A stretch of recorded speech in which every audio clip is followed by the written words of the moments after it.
Hey guys, it's Licious Kid from ClimaxCombo, and we are back with another Leaks of the Week. This week we are continuing off with the Milky Holmes trial deck, and this week we are also starting the Terraformars booster pack. Both of those are coming out on the 27th of this month, so a very long time for these two sets. So yeah, but before we get started, I would like to say that I am not a Milky Holmes player, so I don't know all the Milky Holmes cards. Milky Holmes having so many sets now, it's a little hard to keep up with them, so I don't know every card in the set, so I do apologize if I do miss any obvious synergy. So if I am missing anything, do please comment in the comment section below so that I know and for other viewers to know as well. So with that out of the way, I guess I'll get right to it. So first off, this is 105K Netto. She's detective and sweets. If you are not familiar, Milky Holmes is revolved around the experience mechanic. So to no surprise, the TD does consist of experience-reliant cards, like this one. So this card, if you have experience 2 or higher, this card gains plus 1k. So she's a 106k with 2 or more experience. For a trial deck card, I don't think this is bad at all, because it's a 106k with relatively easy conditions, especially in trial decks. A lot of trial decks consist of many level 2s, more level 2s than an average deck consists of, so hitting experience 2 or higher should be no problem at all in the trial deck. However, for the main normal decks, the most competitive decks, don't really see this card being used because A, it's in yellow. Thank you to the guy who commented last week saying that yellow is indeed their weakest color. So, one, she's in the weakest color for Milky Holmes, which is yellow. And 2, Milky Holmes has a very powerful backup. It's a 103k backup. However, the condition is when you use this backup, you must choose a card in your level up zone and swap it with a climax in your waiting room to do so. So when you do use the powerful backup, which all Milky Holmes decks run, you lose the experience, assuming that you do this at level 1. If you use that backup at level 1, you have a climax in your level up zone, meaning that this card does not have experience 2, meaning that she'll only sit at a wimpy 105k. And if you do backup on this card, she still sits at a 108k, which is still very weak and still susceptible to death. So unfortunate, doesn't really synergize with a very powerful backup, and it's in the weakest color for Milky Holmes, and so for those two reasons, I don't really see this card being used at all. If Milky Holmes players want to use a 1-0 beater in yellow, I would say the last week's trial deck card is much better than this. So for trial deck card, very solid. However, in the normal deck, don't see it being used. And that's just it for Monday, just one card. A lot of only one cards this week. So Tuesday, once again, one card. It's a 002k Cordelia. She's detective and sports. What she does is tap 2 characters, or tap 2 of your detective's characters, I should say. Then choose one of your characters. It gets plus 2k until the end of the turn. For a trial deck card, I don't think this card is bad at all, because a lot of trial decks don't have an effective way to tap their back row. Usually trial decks don't really play with the back row, so most of the time in trial decks, your back row is usually always standing. However, with this Cordelia, now you do have a use of your back row besides assist, and you can tap it to give one of your characters plus 2k for the turn, which is not bad at all for a trial deck card. So a fairly decent trial deck card. However, in the main deck, I don't really see this card being used, because if I recall correctly, to swap a card in your level up zone with a card in your waiting room, you have to tap your back row with the correct card. And if you're going to be, and Milky Holmes gets a lot when they do the level swapping shenanigans with their waiting room and their level up zone.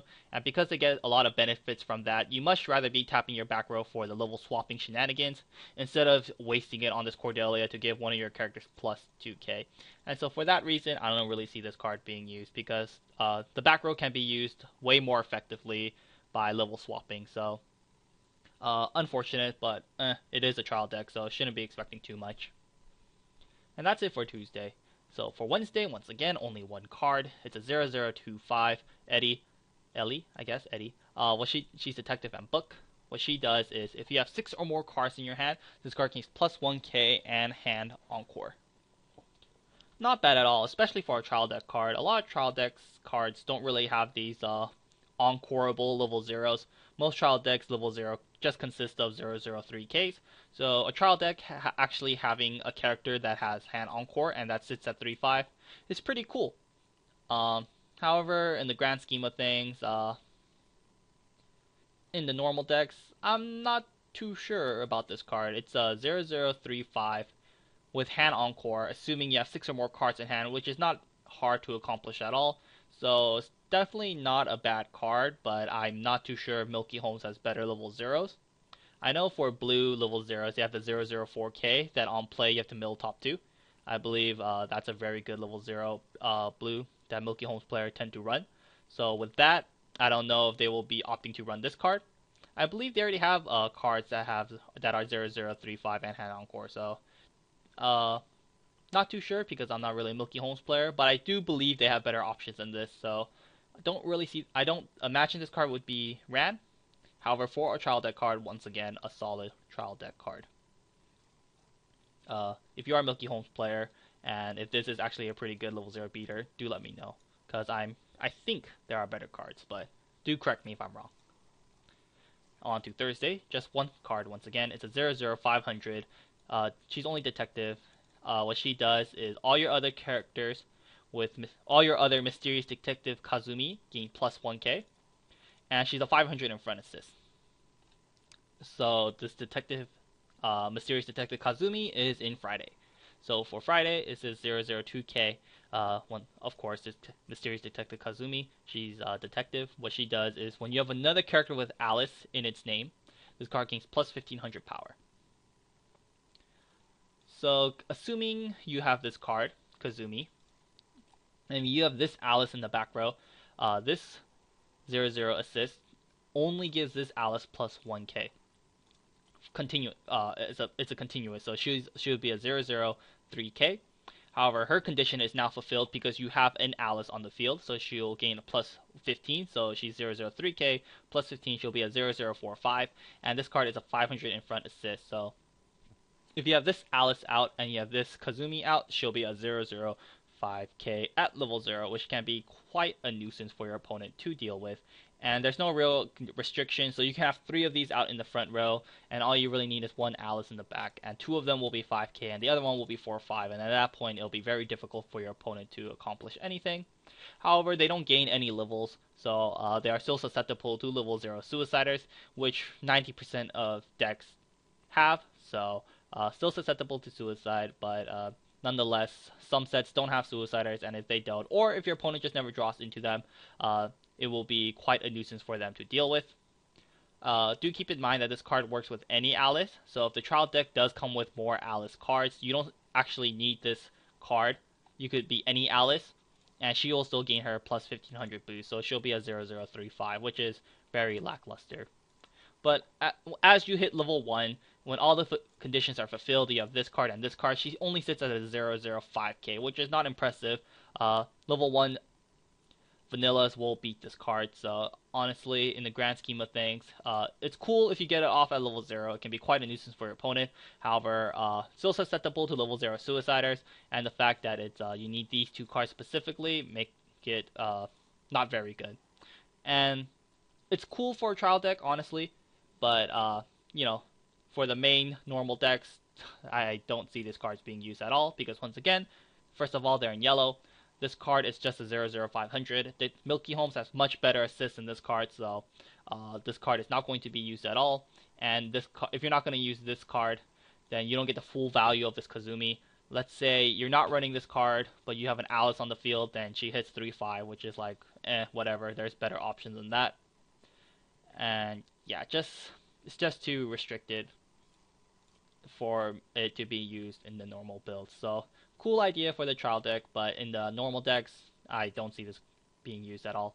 I don't really think there are a lot of good Alice cards. I don't watch the anime, and I'm not a Milky Holmes player, but I don't really see this white-haired girl being used too often. I usually see this Nero or Sharo. Don't know the other girl, but I believe those 2 are the main girls I usually see. So once again, don't see these being used. And finally, Terraformars, the first Terraformar booster pack leak, and it's a pretty interesting one. All 3 of these cards do synergize together. Oh, I forgot about these 2. Oh wow, there's quite a lot. But anyways, I'll first go over the first 3. Yeah, and then I'll give my evaluation on them. Actually, the first 4. Yes, I'll go over the first 4 first. So first off is Akari.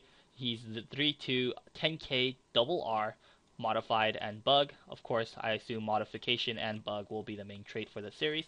So what he does is when he's played from hand to stage or via the effect of offered hand, you may heal.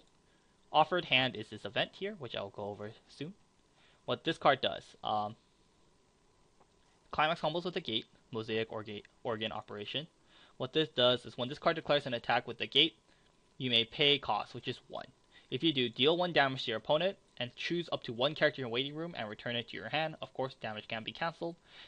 And lastly, his third effect is when this card is reversed in battle and you have 1 or less other modified character, place the top card of your deck to your clock so he heals. Once again, the gate is a climax rare.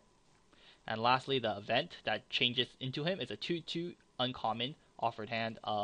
What this does is you may discard a card with Akari in its name from your hand to your waiting room. If you do, choose 1 member of Annex 1 Akari from your waiting room and place onto any board of the stage. Of course, member of Annex 1 Akari is the level 3. And lastly, this is level 0. Modified and Bug. What this card does is when this card is played from hand to stage, you may pay 1. If you do, grab this event in your waiting room and return it to your hand. And it has another effect of when this card declares attack, choose 1 of your modified characters against +1 level and plus 1500 power until the end of this turn. So quite a lot going on. But just first off, let's talk about this level 3. So this level 3 you can bring out as early as level 2 via the event. I guess we should go over the change first. The change is an interesting one because it is an event change.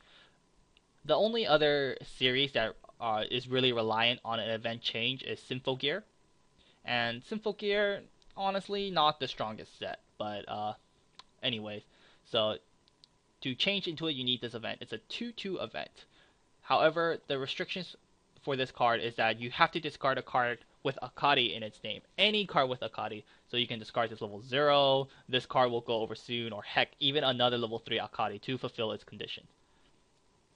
And then however, the Akari that you get is from your waiting room. So normal climax phase changes are pay 3, discard 1. Or pay 2, discard 1. The changer itself usually costs 1. To change, it costs 2. So a total of 3 stock. And you have to discard a card from your hand. However, this one, it only costs 2. And you have to pretty much you have to pay 2 for the event. But you have to discard 2 cards because the event itself costs 1. And discarding a character costs 1. However, you are getting 1 card back. So it's technically pay 2, discard 1.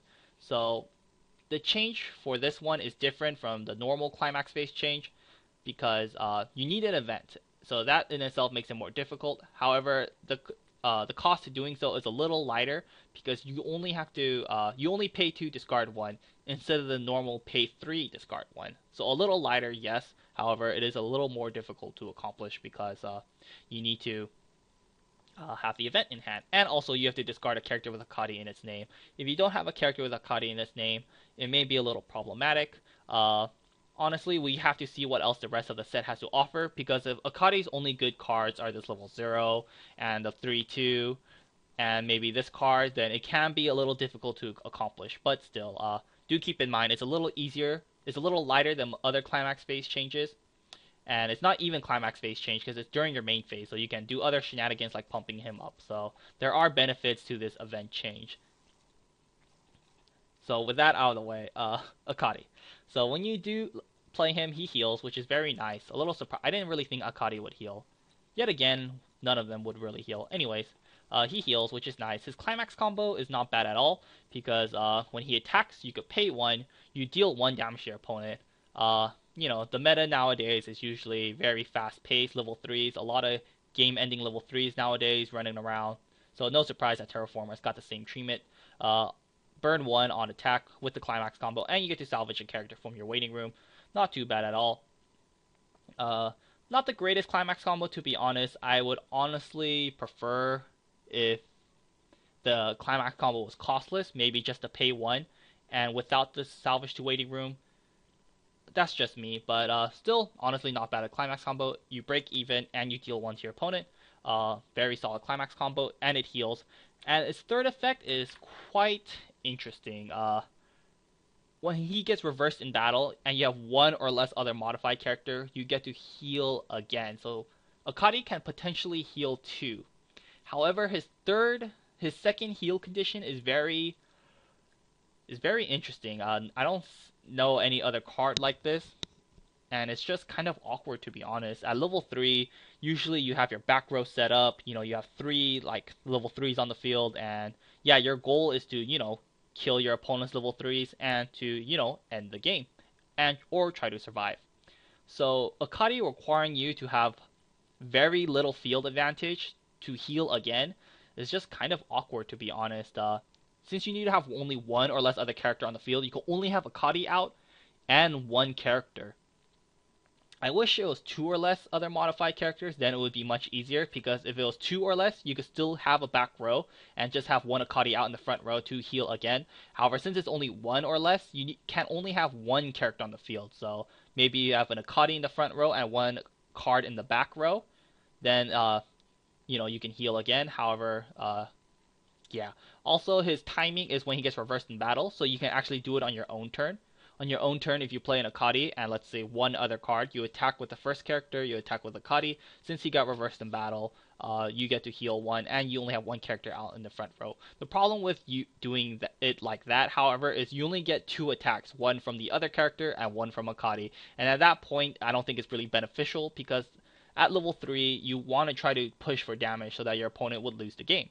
However, if you're only dealing 2 attacks, then your opponent has a higher chance of surviving. And nowadays, with so many game-ending effects, if your opponent is running something like, let's say, Kontai, what other game-ending decks are there? I don't know, just top of my head, Kontai, or maybe hell, even Ilya with their Kaleidoscope stuff. You might actually die next turn, even though you did heal one. So, very awkward third effect. The fact that if you want to do it on your own turn, you can only have 2 attacks. And if you want to try to do it on your opponent's turn, it's just still kind of awkward, because you can only have one character out in the front row. And to do that, you have to kill your other 2 characters by ramming them in. So it's a little hard to explain, but I hope you guys can see what I mean, that just trying to get his second heal off is very awkward and might not actually be beneficial. So his third effect, I don't really see it being used too often, because you have to be losing really hard to get his third effect off, or you have to force yourself in a very bad position to get his third effect off. I don't know if the series will try to synergize. Maybe they'll have like a level 3 Yuripe, where you have to sack X characters to deal X damage. If they have something like that, then I can see his third effect being used more often. But without a character that destroys other characters on attack, I don't really see his third effect being pulled off too often. And if you are trying to get his third effect off, I think you're trying too hard to get it off, and at that point you're doing more damage to yourself than good. So we'll have to see how the rest of the set goes. However, his first 2 effects are very solid, and you should still definitely consider this card in the set, because it's a healer and he has a very good climax combo, and the climax combo is a gate, and gates are still the best, so definitely still a very solid contender. Also, there is a bond for the event, so you can pull out Akari as early as level 2, but honestly, I don't really see this. I don't really see this. I don't think there's a lot of benefits to changing into Akari, because if you change into Akari, you get to heal. Yeah, that's great and all, and he's a 10k and he pushes for 2 soul, and his climax combo is okay. However, you don't really want to be using his climax combo at level 2, because dealing 1 when your opponent at level 2 is not as good as when they're at level 3, and salvaging 1 is okay, but at that point you're losing a lot of stock, and it might hinder your level 3 game. So not too sure. It just really depends on if what Terraformars has to offer. If Terraformars level 2 game really sucks, then perhaps you'll have to run this event change into level 3 Akari. And it also depends on how well they can maintain stock and hand advantage. If their level 1 consists of a lot of cost 1 cards, then I don't really see this event being used. However, if they have a very good costless level 1 game, then the probability of the level 2 event being used goes up much higher. But we'll have to see if Terraformars can maintain this event change, then it might be good. But as of right now, I'm speculating that I don't really see this card being used, to be honest. I think the level 3 is just fine on its own, and you don't need to change into it. Yeah. And because I don't think you need to change into it, I don't really think this Akari is going to be used. However, this Akari is a very solid card. If you do want to run the 2-2 event change, then I do think this Akari is very good because he's a pay 1 bond for the event. Pay 1 bond, always very good. Pay 1 to plus, never bad at all. Also, his secondary effect is very good because when he declares an attack, you could give any modified character plus 1 level plus 1k. So you can get around suicides, give more power. If you have a level assist, you give all that much more power. Very solid card. So if you are running this event, then I advise running a couple of Akaris because he's a very good card. And maybe even if people don't choose to run the event, they might choose to run a couple of Akaris because his on attack is honestly not that bad at all. And lastly is his 2-1-4-5R. He's modified and bug. He is a level assist in front. And what he does is during the end of your turn, choose one of your opponent's character. It gains a following ability until the end of your opponent's next turn. This character cannot be moved to another border. Wow, this level assist I think is really good. And it's really cool, very fitting of Akari as, if you guys don't know, or as you guys can see, he's like a spider, he has webs, so he holds people in place. So very fitting of Akari, very solid card I would say, very good level assist, because of course he's a level assist, you can never go wrong with a level assist. If you have one, you might as well run it. Also, the fact that his second effect is just awesome. During your own end of your turn, so at the end of your battle phase, you can try to speculate and see what you want to stay stuck. Choose one of your opponent's character and it can't move. If your opponent has a level 3, then you can just keep it stuck there so that it can't move and attack one of your other characters, killing it. Or anything, if they have a very high powered card in the front row, just make it stay there so that it can't kill your other characters. Also, you can target something in the back row. If your opponent in the back row has a level assist, you can make it stay there. And so they can't move the back row anymore. So it might make positioning awkward for your opponent, or it might make it so that they can't successfully reverse one of your own characters because they can't move their level assist behind their high-powered characters to try to kill your characters. So in general, I think this level assist I think it's very, very, very, very, very good. I think it's almost kind of crazy. A very good level assist. Definitely, I think will be a staple card in the Terraformars build. And yeah, I feel like I should be saying more, but there's not much else to say. It's just very good card. And that is it for this week. Fairly short week. However, the level 3s in Terraformars are very interesting. All these cards are very interesting, so a lot to talk about with these cards. But in general, honestly, the trial deck is pretty lackluster at the moment. This Nero, don't really see it being used. Cordelia, same thing. No, I don't know about this card. Don't see these two being ran at all. And lastly, Akari. Very interesting, very cool card. Quite excited to see where Terraformars goes with all these weird shenanigans. And that is it for this week. I hope you guys enjoyed. Once again, if you have any comments on any of these Milky Holmes card I mentioned, do leave a comment in the comment section below. What do you guys think about Terraformars? Do you think it's cool? Do you think it's too gimmicky? Do you think his third effect is awesome? Or do you think it's just weird? Let me know. And yeah, I guess that's all for this video. And until next time, guys.